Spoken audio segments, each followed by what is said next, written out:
So last day we looked at types in Haskell, and what we found is that the Haskell type system is very simple but also very powerful. So what we're going to be looking at today is the idea of defining functions, and in particular we're going to be looking at a number of different ways to define functions, and what we'll find is that some of the ways are familiar and some are new. So the first thing we're going to be looking at is an old friend. It's conditional expressions. And conditional expressions is just a fancy term for if then else, which in some form or another every programming language actually provides. So here is the syntax for this in Haskell, explained by means of a simple example. So what we're doing here is we're defining the library function called ABS, which stands for absolute value. And its type simply states that it takes a single integer as its input and gives a single integer as its output. And then the definition simply states, if you give me any old number n, then I'm going to use a conditional expression, and if n is greater than or equal to 0, I will simply give back the value n. And if n is less than 0, I'm going to give back the value minus n. So for example, if you give this function 2, it will just give you back 2 because it's already a positive number. And if you give this function minus 2, it will flip the sign and give you back 2 as well. So as explained in the callout box, just to re-emphasize, takes an integer, returns n if it's non-negative, and minus n otherwise. So very simple, very straightforward. One minor point to note here is that you don't need to write return. We don't need to write return of n and return of minus n. We just write if n is greater than or equal to 0, then n, and that automatically returns it, else minus n. So it's a bit different from other programming languages that you may have seen. So a simple couple of points to note here. So the first one is that conditional expressions, as in any language, can be nested. So you can have an if within an if. So here is a simple example of this. This is the signum function from the standard library, and it's basically going to just return the sign of an integer. So you give it an integer as an input, and it's going to return -1 for negative numbers, 0 for 0, and 1 for positive numbers. And it's defined simply by using a nested conditional expression.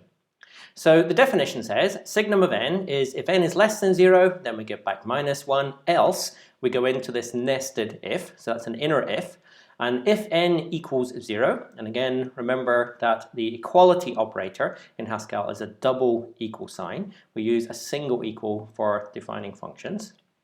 So if the number is 0, we return 0, else we return 1.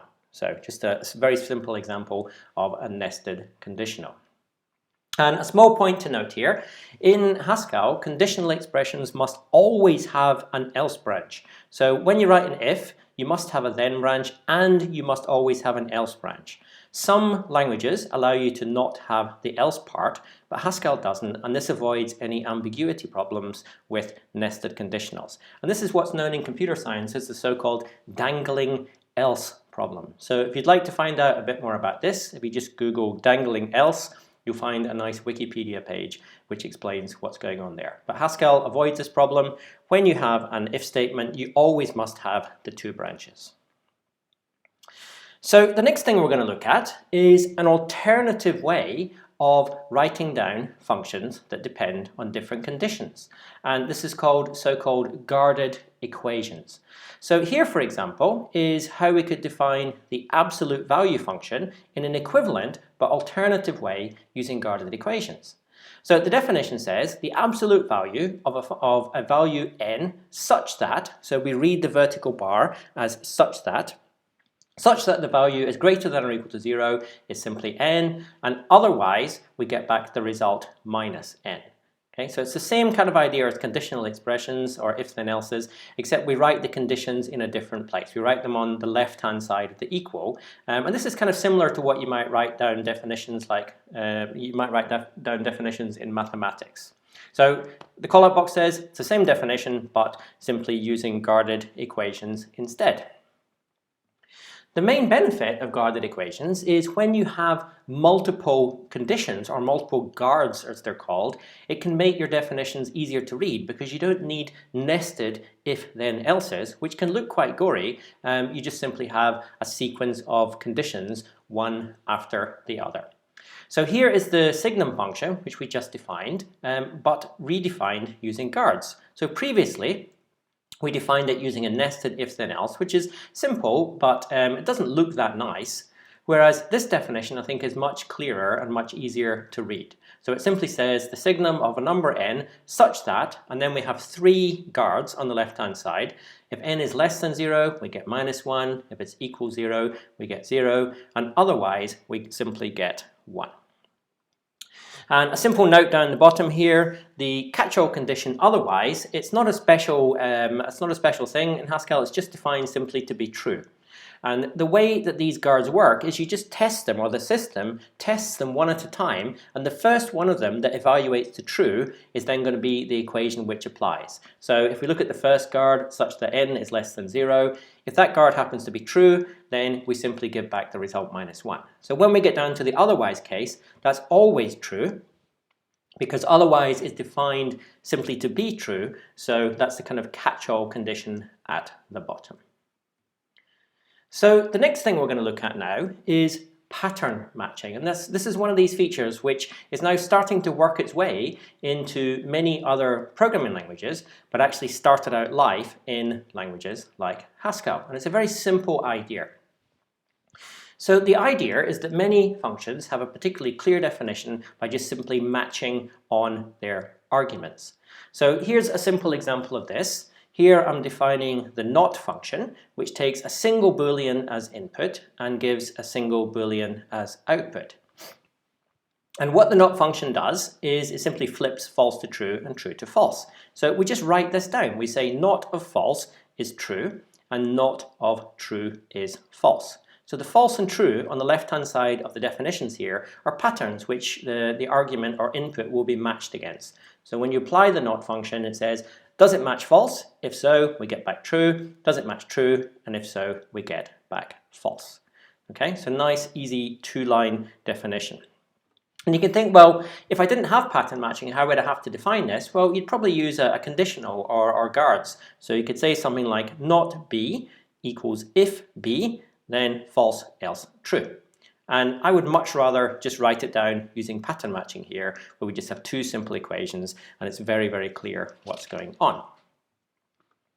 So when you're defining functions using pattern matching, it's often the case that the function can be defined in a number of different ways. And then you can think, well, how do these compare and contrast?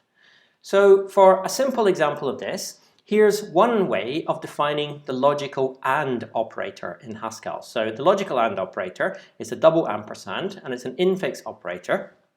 And when we're stating its type, or when we state the type of infix operators, we must put them in round brackets, and we'll see why later on today. So the AND operator, it's a curried function which takes two booleans, one at a time, and then gives back a single boolean. And the definition here at the top with 4 equations is basically just typing in the truth table for logical AND, which you learn about when you study discrete maths. So logical AND, true and true is true, and all the other cases, of which there's 3, these all return false. Okay? So we're really exploiting the power of pattern matching here to give a very simple and clear definition. Okay, we just have these 4 patterns and we match the 2 arguments in each case, and the only case where we return true is the first one.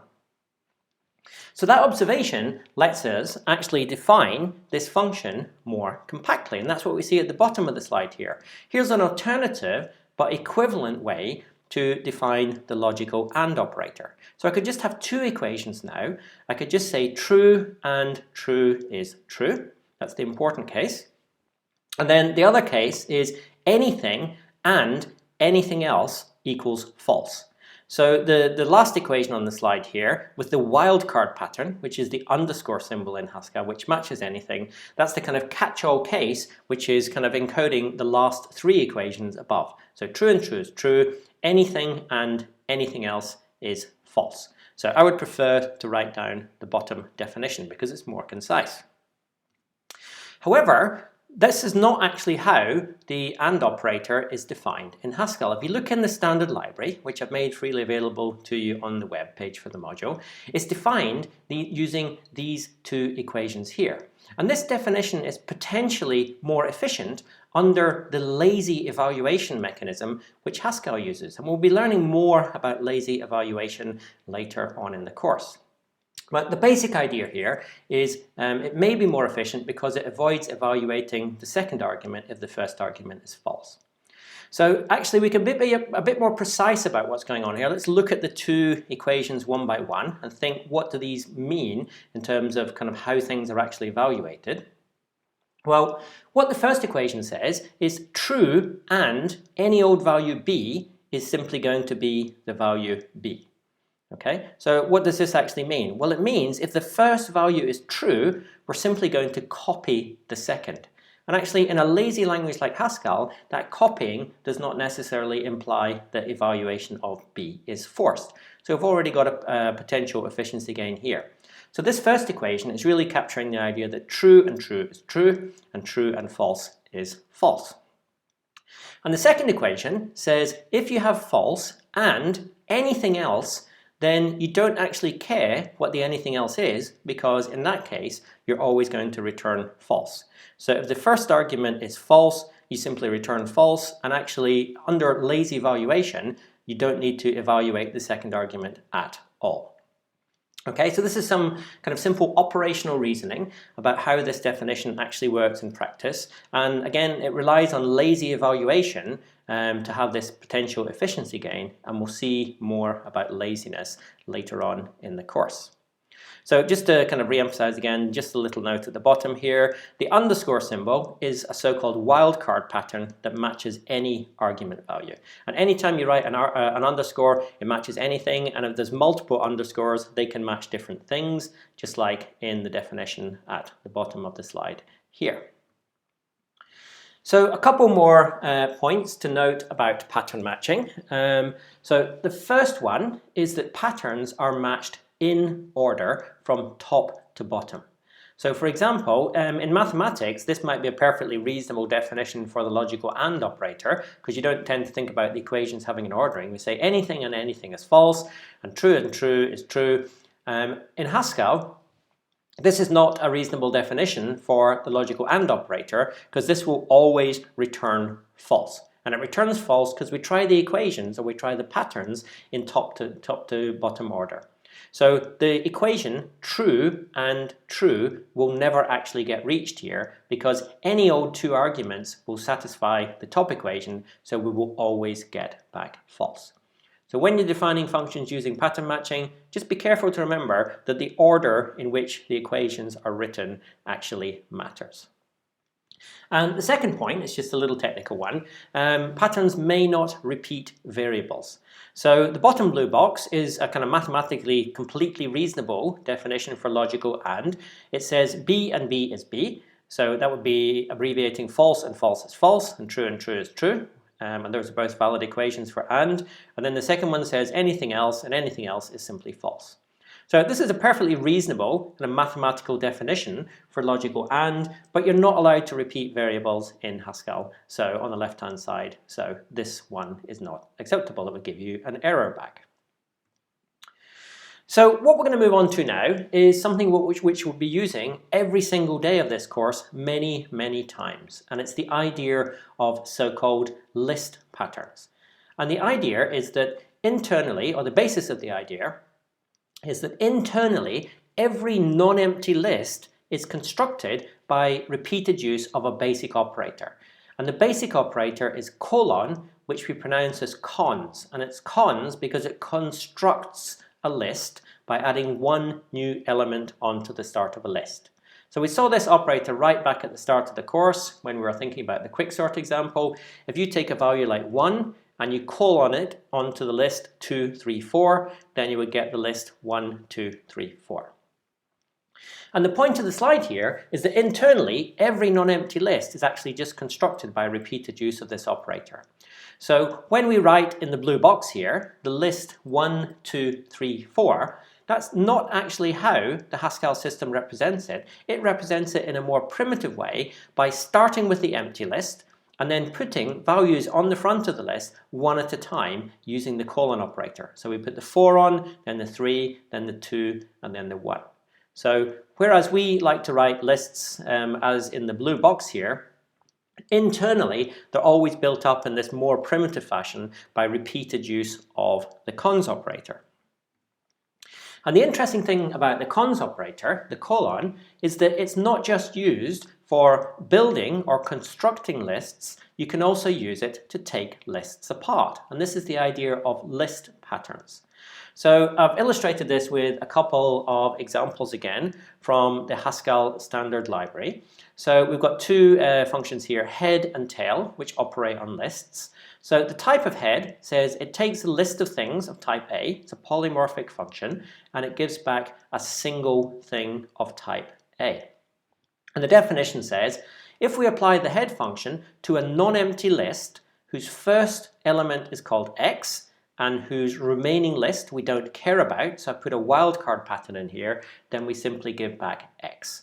So the head function takes a list or a non-empty list and it selects its first element, and it's using that it's doing this by matching on the structure of the list using the colon pattern here. So X colon underscore will match any non-empty list and it will give you X being the first thing. So the tail function is the opposite. So tail takes a list of things and removes the first element and gives you everything else back. And it's got a dual definition also. So tail applied to any non-empty list whose first component we don't care about. So I've matched it using the underscore, the wildcard pattern. And then X's is everything else. We simply give back X's. Okay, so this is the idea that not only can the cons operator, the colon, be used to construct lists, you can also use it to destruct lists or break them apart by using these list patterns. So a couple of little points to note here, as usual. These patterns only match non-empty lists. So for example, if we take this definition for the head function from the standard library and we apply it to an empty list, it's going to crash and you'll get some kind of exception because the definition doesn't have a case for the empty list. And the second point here is that these list patterns, or the colon patterns, must be parenthesized because application has priority over everything else, including the cons operator.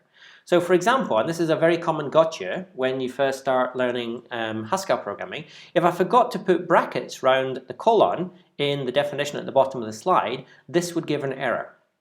And it would give an error because there's two operators on the left-hand side of the definition. We've got the space between head and X, which is function application, and then we've got the colon between the X and the underscore, which is the cons operator. And function application has priority over everything else, so the way this would bracket, if you didn't put any brackets in, is there would be implicit brackets around head of X. So it would do the function application first, inside brackets, and then outside the brackets you'd have colon underscore.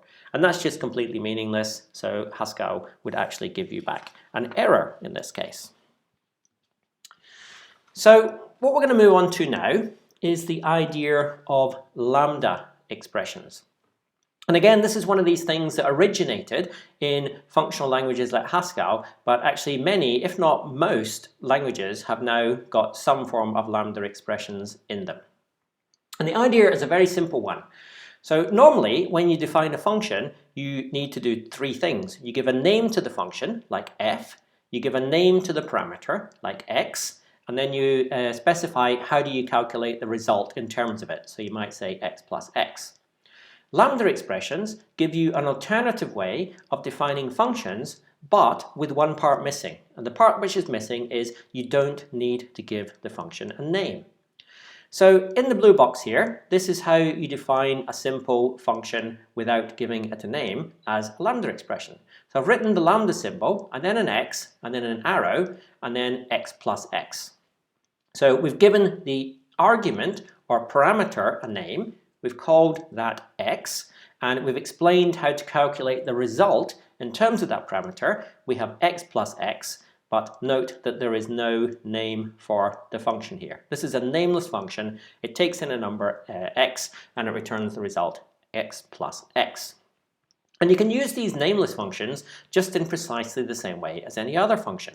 So if I started up GHCI and I applied this nameless function, which I'd need to put in brackets, I put brackets around the whole thing so it knows what's going on. So I do open brackets, lambda x, arrow x plus x, close brackets, and then I applied it to 2 just by putting a 2 with a space afterwards, then I would get back the result 4. So you can apply them just as any old function.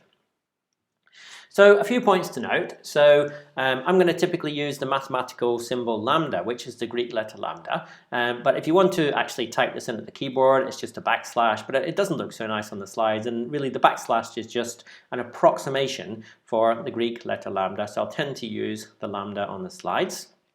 And in mathematics, nameless functions occur all over the place too, but they use a slightly different symbol. So if you've done quite a lot of maths at school, you might have seen the maps to symbol, and you might write something like x maps to x plus x. And it's exactly the same idea, but just a slightly different syntax.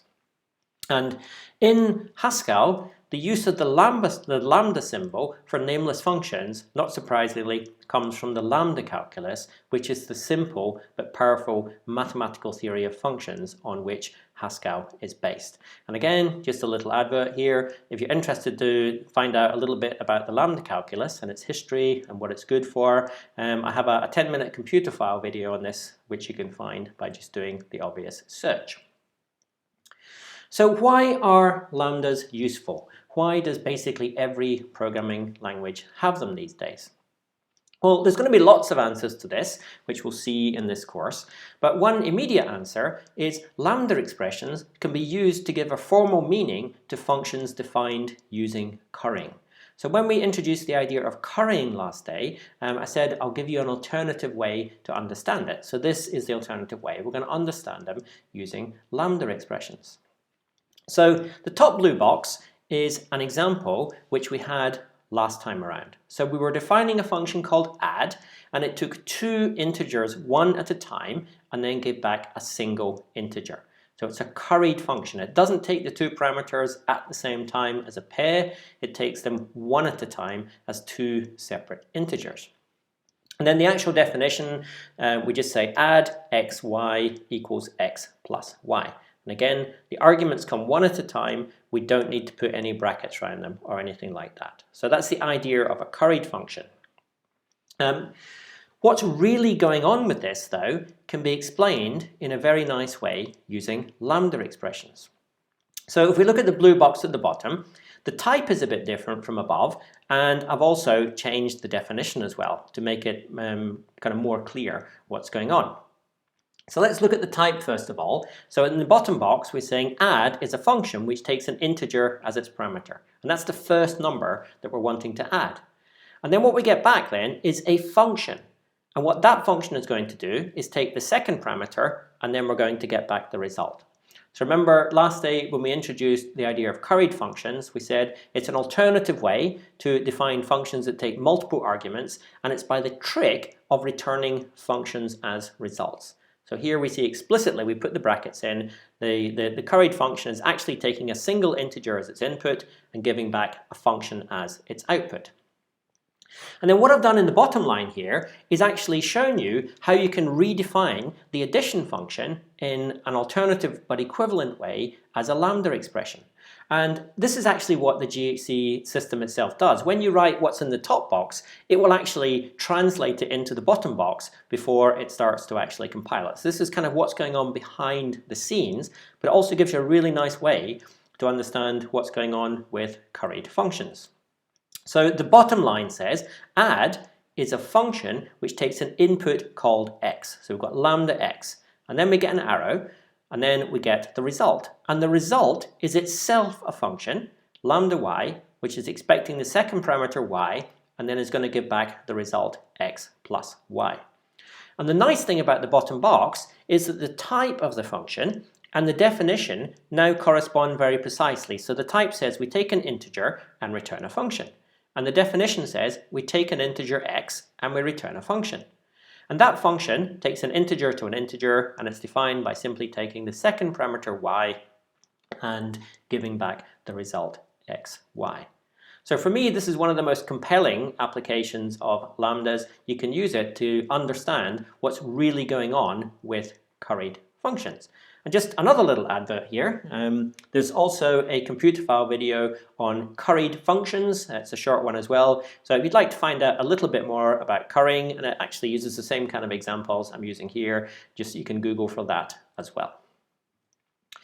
So another reason why lambda expressions are useful, and again we'll see many more examples in the course, is to avoid naming functions that are only referenced once.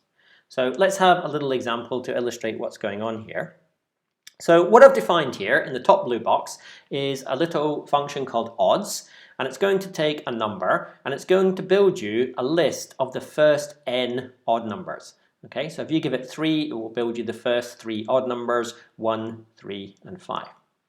And the way it's doing this is by having a little helper function called f. And what f does is you give it a number and it multiplies it by 2 and adds 1. So f is the little function which is essentially going to give you like the nth odd number when you count from 0.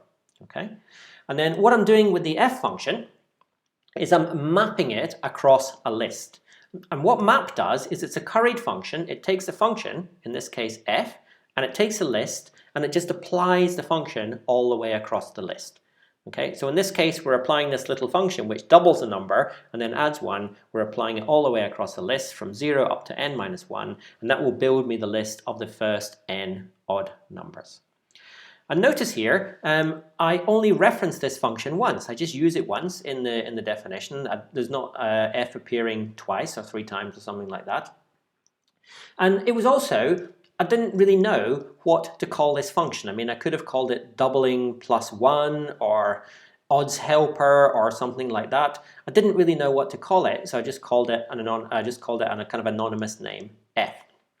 But actually, using the lambda notation, I don't need to give this a name. I can just build the function which I need without having to artificially just call it f, because I couldn't think of a better name. So that's what I've done down the bottom of the slide. An alternative but more compact way to define odds is I could say odds of n is just map, and then I use the lambda notation to build the doubling plus 1 function. So write lambda x, arrow, x times 2 plus 1.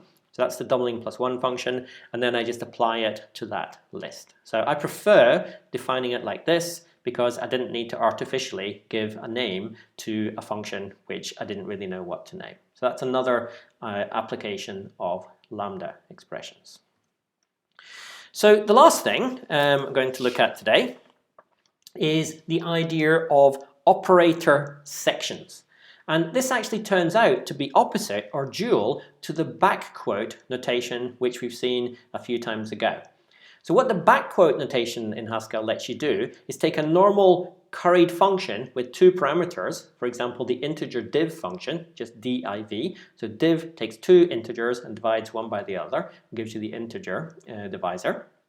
And if you want to write a curried function with 2 parameters, between its 2 parameters, you put the name of the function in back quotes. So you could write something like 6 and then back quote div back quote 2, and that would give you back the result 3. The operator section notation does the opposite. So an operator is something like plus, which you normally write between its 2 arguments. So an operator written between its 2 arguments can be converted into a normal function that you write before its 2 arguments by using parentheses. So that's all a bit of a mouthful. So let's have a simple example to explain simply what's going on here. So at the top of the blue box, I just simply write 1 plus 2. So I'm just using plus as a normal infix operator, which goes between its 2 parameters, and I get back 3. And if I wanted to convert plus into a prefix curried function, which is written before its 2 parameters, I put the plus in round brackets. So I write round brackets plus, close round brackets, and then I can apply it to the 2 parameters 1 and 2. So you might think, well, why is this useful? Well, it's useful. One of the reasons is because you can actually put one of the numbers inside, or one of the parameters inside the brackets as well. So if I wanted to have the function which added 1 to something, I could just write 1 plus, and here then I've given plus its first parameter 1, and then I can give it another argument 2 later on, and I get back 3. And if I wanted to give plus its second parameter, in this case the number 2, I could write plus 2 in brackets, and then apply that to 1, and I would again get the result back 3. So the notation is, you just put the operator in brackets, and you can either have 0 arguments inside the brackets, or you can have either of the 2 arguments inside if you wish. And the terminology here is if you have any old infix operator plus with a circle around it, so I'll call that plusle, so that's something like plus or times or whatever. If plusle is an operator, then functions of the form at the bottom of the slide, where you just put brackets around the operator, or you put the first argument inside, or you put the second argument inside, these are called operator sections. And you can ask yourself, well, what's the point of these? Well, the point of these is they can sometimes give you a really simple way to make a useful function. And by simple, I mean extremely compact. So here are 4 simple examples of this. So the first one is the successor function. So if I wanted to build the successor function, I could write something like inc of x equals x plus 1. Or if I wanted to be clever, I could use a lambda expression and say lambda x arrow x plus 1, something like that. But here's the most concise way to do the successor function in Haskell. I just write 1 plus. So 1 plus is a function which is expecting or waiting for its second parameter.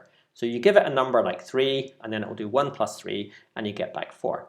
So this is a really compact way to build the increment or successor function. So for example, if I had a list of numbers and I wanted to increase them all by 1, I could simply write map plus 1 in brackets to the list, and that would increment all the numbers. So you can write very concise programs like this.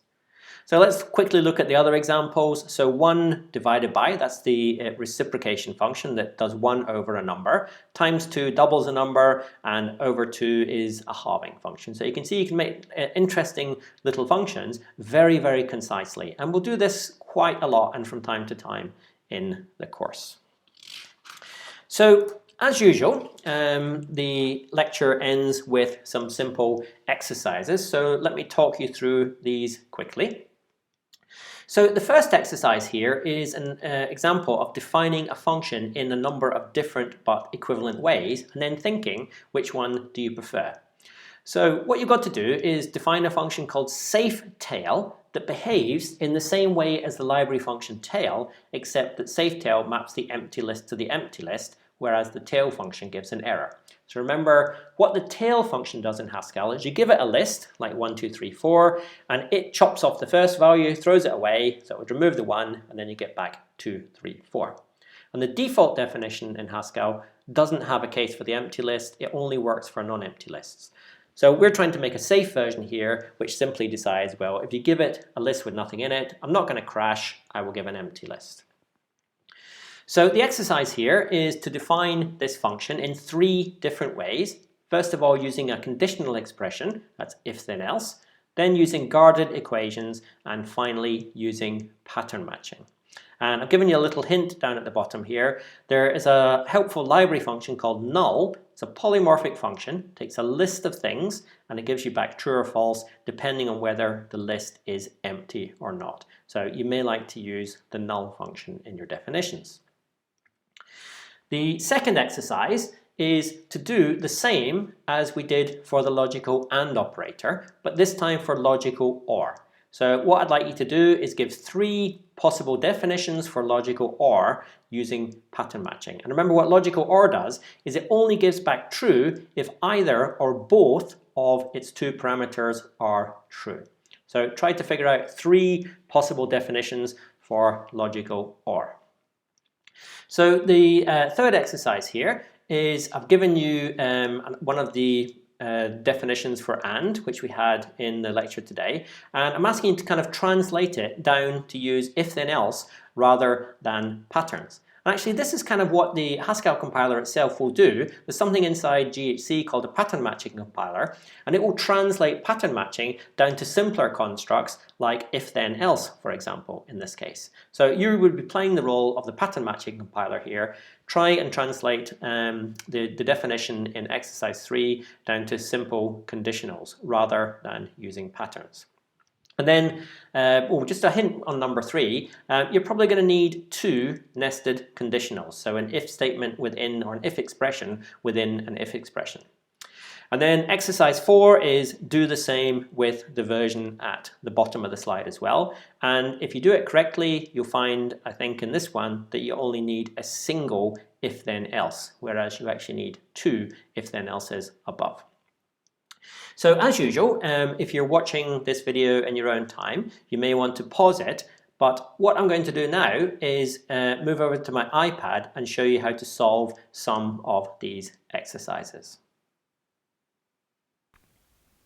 So the first part of exercise 1 was to define the safetail function using a conditional expression, which is just a fancy word for if then else. So this one is very easy to do. We simply say safetail and then the input list x's, and we're simply going to use an if then else, and we'll say if the input list is empty. So we can use the helper function called null for that, which is a library function. If the list is empty, we're simply going to return the empty list. Otherwise, we're going to call the tail function. Okay, so that's how to redefine or to define safetail using if then else. And the important part is obviously the tail function. That's what we're calling here. But everything else that we've introduced here is really just a wrapper around the tail function to avoid it crashing if we applied it with the empty list. So that's the first way to define safetail. Let's look at the second and third one now. So the second one was using guards. So we could do the same basic definition. We could say safetail and then x's, and now we could use 2 guards. We could say such that if the list is null, then we give back the empty list, and otherwise we give back tail of x's. And for me, this is a nicer definition. It's completely equivalent, does exactly the same thing, but for me it's a nicer definition than the version using if then else. I think this one it's more concise, and for me it's easier to understand as well. So this one is better for me. So let's move on to the last way of defining safetail. So this is using pattern matching, and this one gives us what I think is the best definition. So we can say safetail, and we have 2 cases. Either we apply it to the empty list, or we apply it to a non-empty list, x followed by x's, and then think, what do we do in each case? Well, if you give it the empty list as an input, we simply give the empty list as the output, and if you give it a non-empty list as input, so x is the first thing, x's is everything else, then all we're simply going to do is return x's. So for me, this is the best possible definition of the safetail function because it's the cleanest and simplest. In fact, we could make one small improvement to it. Note that we don't actually use the variable x anywhere on the right-hand side. All we do is use x's. So I don't actually need to give x a name. I could actually just rub it out. So rub that out and just put in a little underscore here. And for me, this is the perfect definition for safetail now. It captures exactly what I want. I have a case that says if you apply safetail to a list with nothing in it, you get back a list with nothing in it. And if you apply it to a non-empty list, where you don't care what the first thing is, you just give back everything else in the list. So for me, this would be the best definition for safetail. So let's move on to the second exercise now, which was to define the logical OR operator in 3 different ways using pattern matching. So let's have one way first of all, which is to basically just type in the truth table. So let me write down the left-hand side with all the cases first. So we've got false or false, then we have false or true, and we have true or false, and we have true or true. So writing down the skeleton like this is what I'm going to call sometimes in the course, or many times in the course, writing down the skeleton, basically. So we're writing down all the particular cases for the function. And the way the logical OR operator works is if either or both of the arguments are true, then we get back true. Okay, so this is the cases here. So here the second argument is true, here the first argument is true, and here both arguments are true. And in the base case at the top here, none of the arguments are true, so we get back false. So this is a very simple, straightforward definition for logical OR. It's basically just typing in the truth table for the function. Then we can play the same game as we did with logical AND. We can think, how can we simplify this a bit? Well, one thing you obviously note is that all of these three cases, here, here, and here, it doesn't matter what the parameters are, we always give back true. So we could kind of collapse these down into one case. So we could have another alternative definition down here. We could say, let's keep the top case, which says false or false is false.